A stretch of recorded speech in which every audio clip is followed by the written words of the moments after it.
Rebel Canners, teaching all kinds of food preservation, especially the old ways.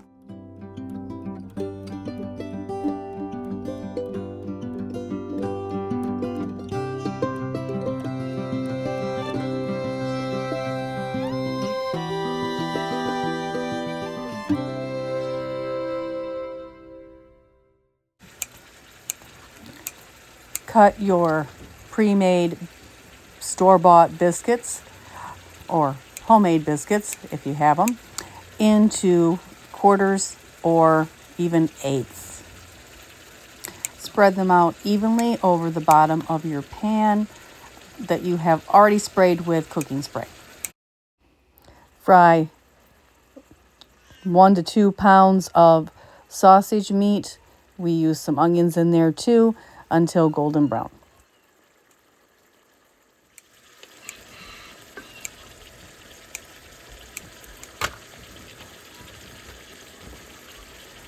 So we have 2 containers Of biscuits.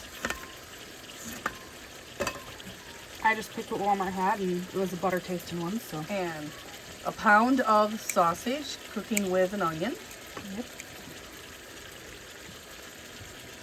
I'm just layering them in the pan, kind of evenly, cut them into quarters or eighths. Whatever your heart says. We cut them smaller because we have little kids to eat. Little kids that eat, not little kids to eat. Yes. I thought about that. We don't eat little kids here, but we do feed a lot of them.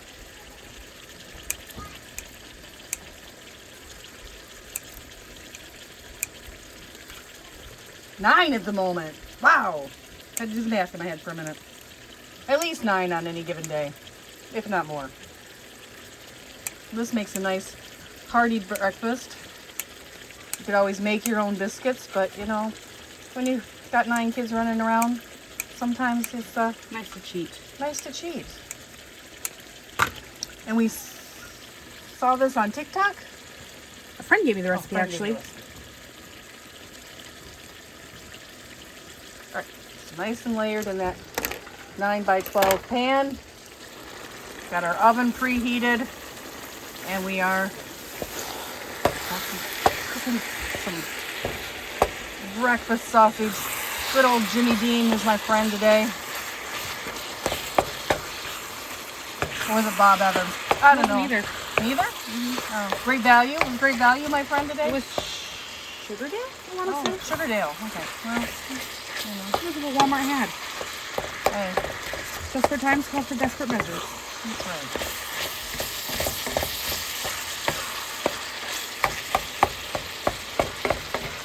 And if you're meat-free or trying to eat less meat, you could always do a sausage substitute. Whatever. You can also do bacon or whatever, ham, whatever you want. You don't have to use sausage. It's just what we chose because it's what we like. And it's quick. Yep.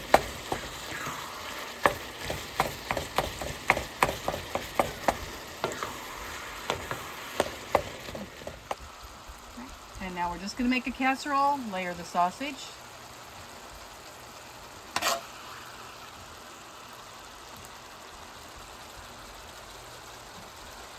I don't know if we'll use all that.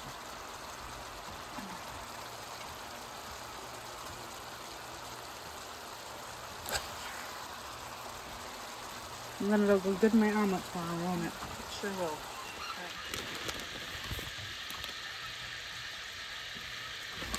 Wouldn't be a casserole without cheese. Not in this house.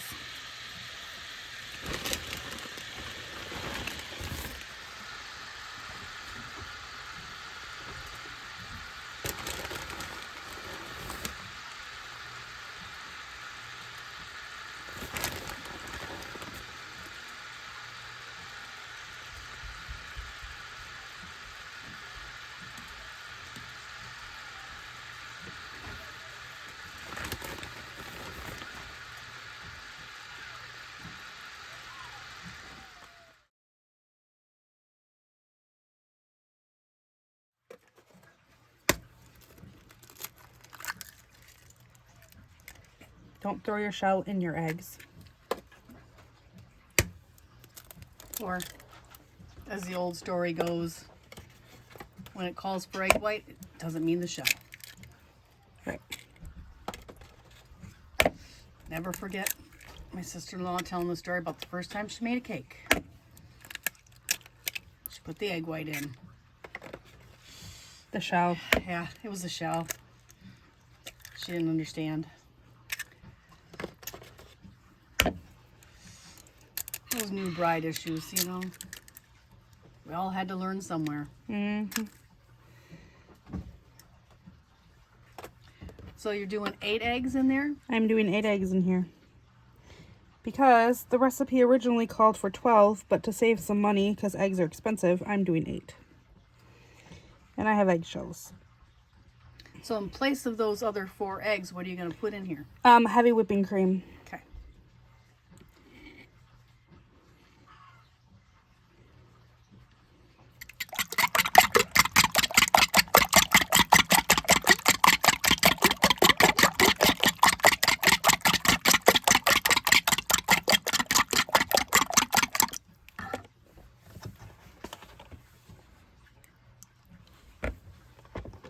Measuring with your heart again? Always.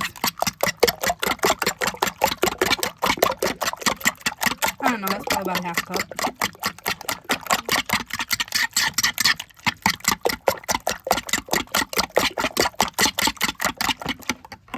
And then I am going to switch it up a little bit.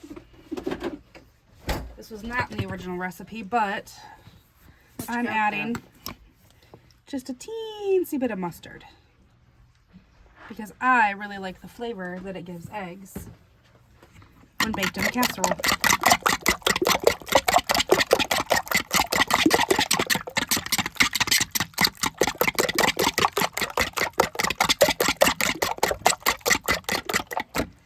And then you just pour your egg mixture. Woo! Not there. Not good.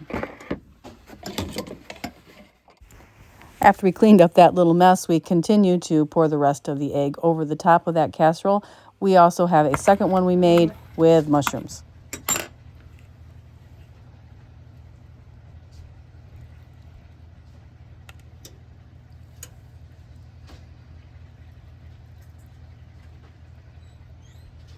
Probably should have put the eggs in before I put the cheese on top, huh? It'll all cook down.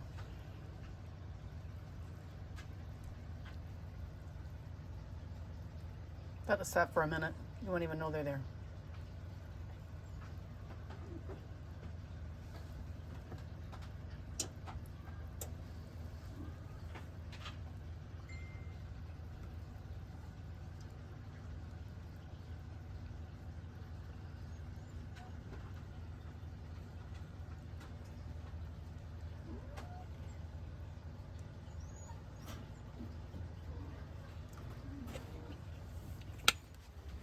Into that preheated 350-degree oven, they both went. Once they were golden brown, we went ahead and took them out, and you can see they puff up quite a bit.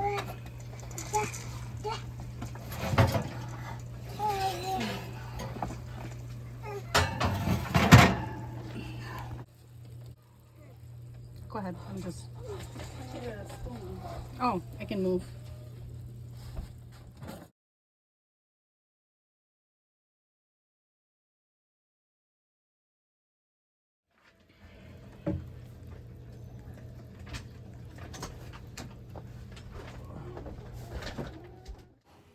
And it made a delicious rib stick and breakfast to feed a hungry bunch of kids.